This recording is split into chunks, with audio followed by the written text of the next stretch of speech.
Welcome, everyone, to the HeroX Innovation Leadership Speaker Series. I'm Jamie Elliott. I'm joined today by Diego Lopez and Gary Ames with the Maryland Energy Administration. Thank you both for joining so much. Really excited to have you here and to have this conversation. I'll pass it over to you. I'd love to hear about each of you and your own innovation journeys that have gotten you here so far. Yeah, I mean, if you want to start off. I'll start with a quick intro my name is Diego Lopez. I'm the Deputy Assistant Division Director here at the Maryland Energy Administration. Really focused more on transportation electrification programs. So I can really dive deep into my 12 or so years of transportation electrification before this, but really dive deep into the goals that MEA has set out.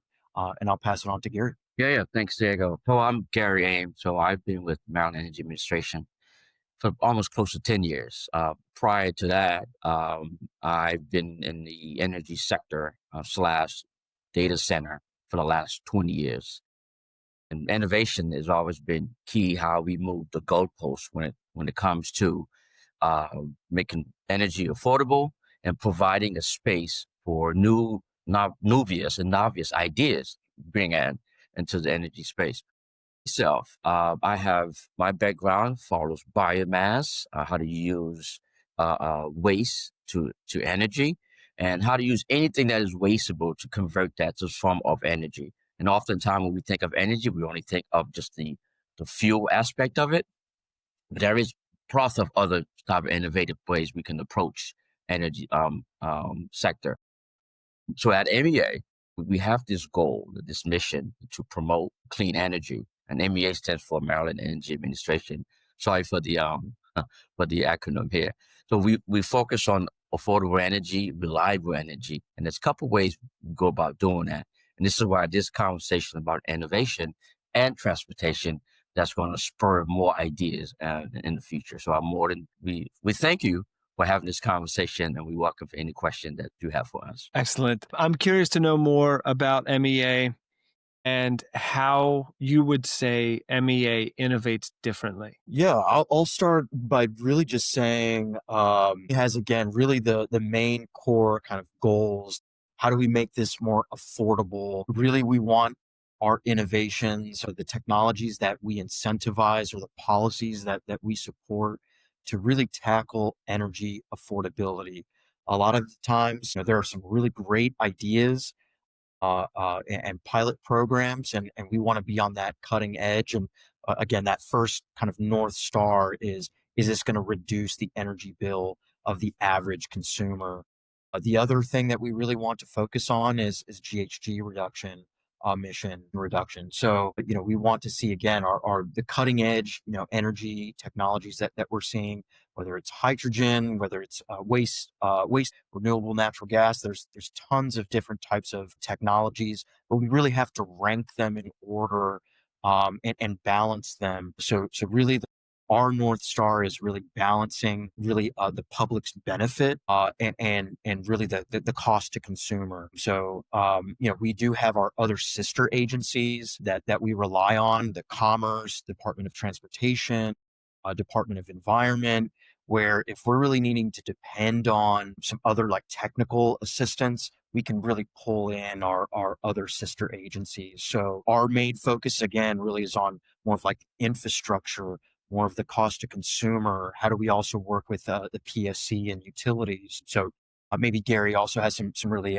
good ideas as well. Yeah, and it's a good question you brought up, Jamie. Is that how does MEA provide that space, right? And then a couple of years ago, leadership team and myself, we created this program called the Open Innovation Program. And in that open, exactly what it means. It is open, meaning that you are given the range to come up with ideas to reduce greenhouse gas reduction and to be innovative.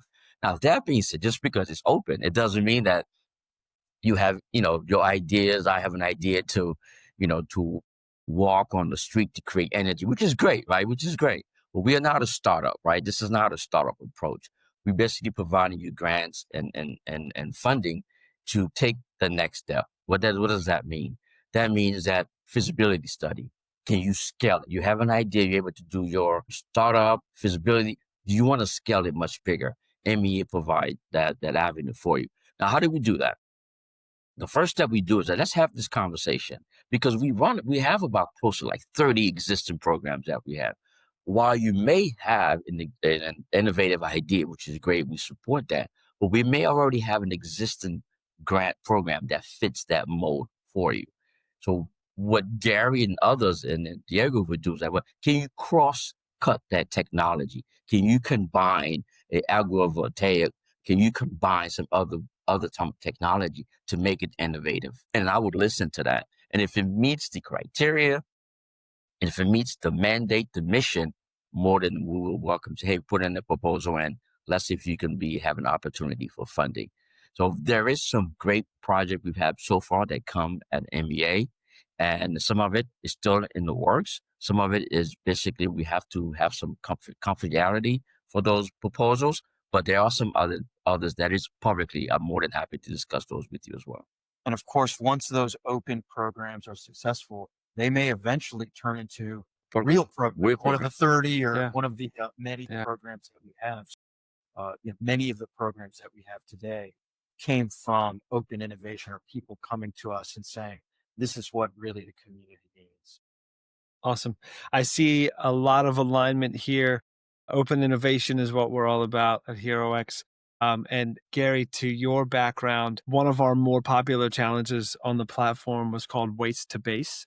And this was where NASA was looking for ideas for turning materials that become waste into useful products or solutions on deep space missions. So that if you're heading out into deep space, you need to maximize every material, every piece of material that you have. And so they asked the crowd, how can we do this? What are some great ideas?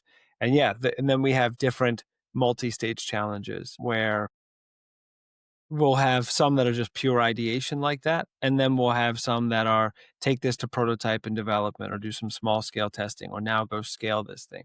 I'm curious, are there any, you mentioned, I think, around 30 programs, you mentioned incentivization. Can you talk about the types of programs and any in particular that come to mind that have been impactful? First, go over the open program and how that, how do you incentivize?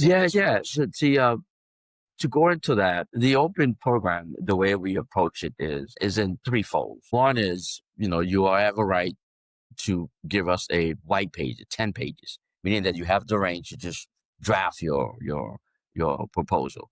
Then after that, we are asking for a budget, right? A itemized budget. And the third piece that we want to know is that within the proposal, are you able to address the overburden aspect of it? Can you address scalability? Is it equitable, right? Is it to a point where does it have some greenhouse gas component to it, right? How much greenhouse gas can it reduce? But the number one key about this is innovation that will makes it really interesting in the state of Maryland, and I think that other states should follow along with that, is that it puts the grantee, the proposal, in control of, it's not limited, right? And then, as you probably know, ideas come from those who are not limited, right? If you allow that space, as long as you confine it within, we give you the guidelines, follow those guidelines. The guidelines are very simple. Is it equitable? Can you scale it? Can it reduce greenhouse gas production? Can it be affordable? And then we say, hey, go out there. Like I always says, go paint. Draw whatever you want to draw, right? And then you bring that ideas to us. One of the unique projects I like to highlight is, I think, which is very how we think open has been great, is that Montgomery County, with support of Maryland Energy Administration, came up with a way to reduce fossil fuel generators for food trucks, right? Which are e-generators, right? And we supported this initiative, and to a point where Washington, D.C. decided, hey, we should do something similar. Now think about this for those of us who listening, who's watching this. Imagine you go to these large festivals or these large events. There's food trucks everywhere. What do we hear a lot? We hear that large generator running constantly. There's a safety component to this, right? But now imagine food trucks around wherever you live that you don't hear anything but the sizzling of the hot dog, the sizzling of the burger. That's all you hear instead of that generator pumping up fossil fuel, polluting the area, right? So that's one of the cool projects that I find uniquely when it comes to the innovation. We provide that for Montgomery County. Now we are hoping smaller mom and pop or big one take that lead to make the scale it much bigger. And I I don't know and if I, you and want I to add. wanted, yeah, and I Yeah. wanted to highlight as well. So just on that, what makes that application competitive? Again, this is a grant that's competitive. We get a flooding of grant ideas for the open grant, and really what makes it, competitive, more thought out, are potentially some other grants that they've received, maybe federally, from utilities, from private. So maybe they were able to get some food trucks, or maybe they were able to get the study or other things taken care of. This was done in stages. So this is very similar to, again, our other programs. We have competitive grants, and then we have rebates. Rebates is very simple. You do the item. It's a very specific item. You purchase it and you turn in essentially the receipt or the invoice, and you go on your way. Whereas these grants, and in particular the open grant, you might actually really have to show what your thought process was. Who have you encouraged? Is this an equitable type of project by bringing in different folks? We have some other grants for vehicles. We have grants for charging stations, for solar. You mentioned agrivoltaics. We also kind of separate our grants where for local governments, for private entities, multifamily units, or property owners. The more that we see the community involved, the more that we see transparency, the higher the competitiveness of that application, the more that we want to hear, the more detailed and outlined that document is, the better chances they are to get funding. And we might again pair them with other sister agencies that have their own grants. The Department of Environment, Department of Transportation, of Commerce, they also have their own grants that we can at least pass you on to that right person. If you don't mind me adding, and as one thing listeners need to understand, when we talk about competitive, right? You're not competing against one technology over another technology, because it's not often we get two technologies similar competing with each other. The competitor we're talking about is you're competing against for funding, right? And you're competing against how much greenhouse gas can you able to reduce based on per dollar value, right? So that's the piece that listeners and viewers need to understand. You're not competing against one technology, you're competing against funding and greenhouse gas. One other thing I've also want to add, if that's okay with Mhm. you, well, I mentioned the other close to 30 programs we have, and you asked Jamie, they've come from solar program, commercial and industrial installation, right? We also have nonprofits that you can apply for nonprofits as well. We also have program that's you want to do some envelopes, meaning that get your tools out of the way first, and then your efficiencies. We also have commercial solar, residential solar. We also have a policy component to our agency as well. Transportation, EVSE. There's another one that coming to mind, one of the biggest ones, school decarbonization, battery storage, solar apps, right? And we have Wow. process programs that you can apply for. And then if none of these fits, let's have a conversation about your innovative ideas, That's very Gary. cool. Many of the times, the idea that people come to us, it is innovative in maybe the way that they use it, but we have a program that would incentivize the technology. Maybe it's used in a slightly different way, but again, to Gary's point, we're sometimes needing to challenge the applicant on, what is really the innovation? What is the benefit to consumer? How are you really driving down costs? Some of these questions are a little bit difficult, but that's really, again, competitiveness. You're not competing against applicants. You're competing against the benefits that we're seeing to the consumer, Yeah. GHG reduction. That's something we see on the competition side of things as well, with open innovation and challenge competitions.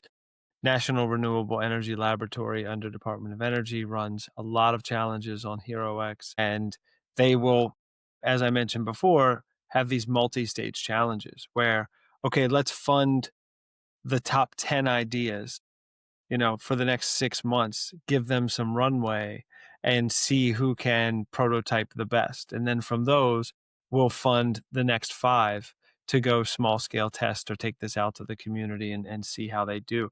And what's interesting is it de-risks that. It's different from a traditional funding model, because a traditional funding model, you know, one grant, one awardee, one contract, one awardee, and all your risk is in that one basket, right? Hoping that thing succeeds and that they can own up or stay with that proposal that they submitted. Whereas spreading this out over a portfolio, you get to see all the innovation. But this brings up an interesting point, and it's something I want to ask you both about. I don't think I would call this controversial, but I don't know. In the government, it might be considered controversial. There's something innate in innovation, which is failure. There's the openness and opportunity for failure because you learn from failure and you learn what doesn't work. And that is something that we often encourage. We want to plan for it and we want to mitigate any risk that's associated with it. But for a grant giving organization and for a government organization, how do you all look at failure with these programs and failure or the risk of failure with the submissions that come in for these grants? That's a very good question. I'm pretty sure you have the way we look at it is that, and this is a good question, Jamie, is that other government entities around the U.S. oftentimes would provide a grantee a seed money upfront and give you this amount, go out and do the projects, and then we'll probably give you a little bit later. With us at MEA, we understand that oftentimes these innovative projects may have that potential to fail. So what we do is that we provide the grantee opportunities at what we call milestones, where you have to meet in order to get reimbursement, right? So we can basically first milestone that give us an indication that, hey, where are you in your project? If there's a potential that you might lead it to your second milestones. And at that point, because the conversation is open between myself or any other grant managers, the grantee can basically tell us within the reports or within the conversation, hey, Gary or so-and-so, I don't think I'm able to move on to the second milestone. What that does is that it also protects the funding from the state perspective. So we don't have to give you all the full money up front. And then thirdly, I would like to add is that we can also say, hey, if you predict that you might able to fulfill, right? Do you need additional more time to continue this project? Well, we can give you what we call a no-cost extension. So if we want to put that project, the idea, in a position to succeed, not to fail. And then I've seen in my time being here, we've exceeded projects from 2.5 years to as far as like 4 or 5 years to give that grantee an opportunity to be successful. Now, does that mean that every project will be successful? Of course not. But you want to make sure that we give it an opportunity for that. So that's one way we protect not just the grantee, we also protect the funding that we provide to the grantee as well. There are some vehicles that we know are going to be perfect for electrification.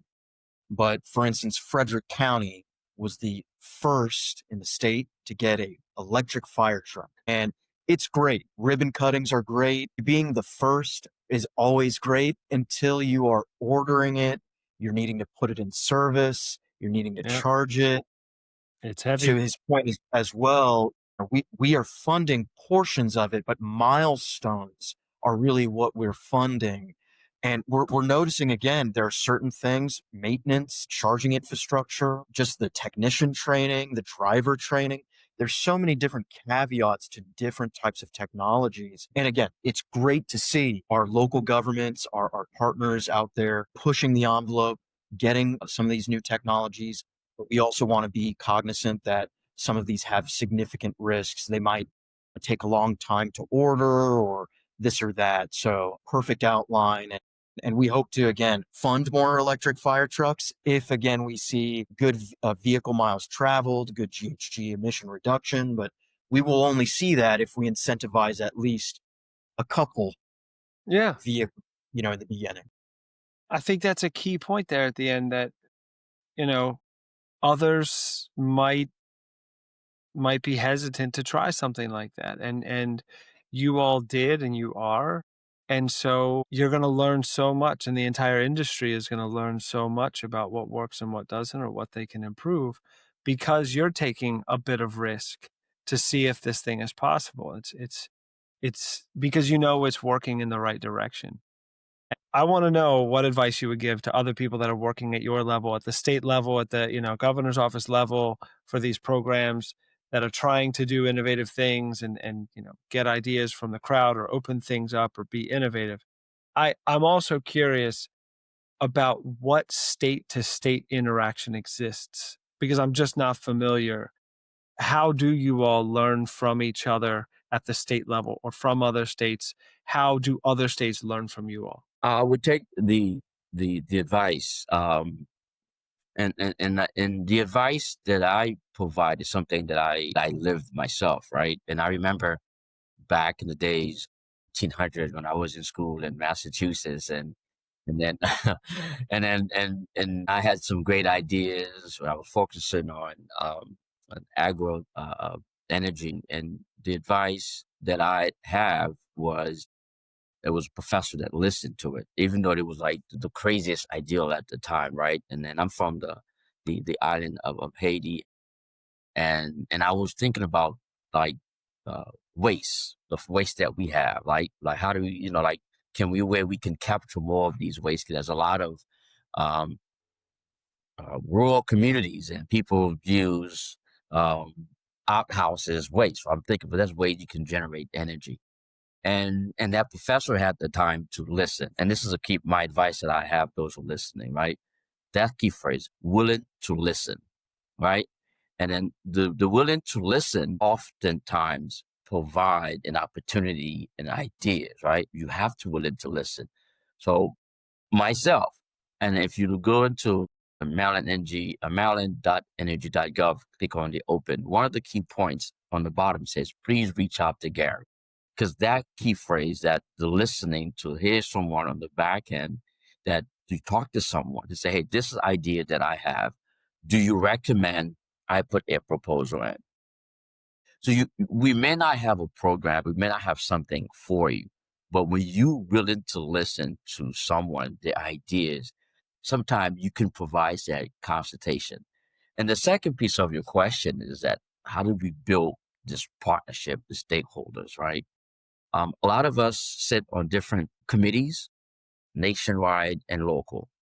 And my position here, the ideas that we want will benefit only the state of Maryland, right? But we do support, once you have your project, yes, you can take it to a different state, but ideas are for Maryland. I sit on different committees and I hear what other states are doing, but most of the committees that I sit on are within the Maryland. As you probably know, Jamie, this is state funded grants, right? And then you want to make sure that the money stay local, by American, stay in Maryland. That is a focus for us. But we do sit in different committees around the nation, and we listen to other ideas.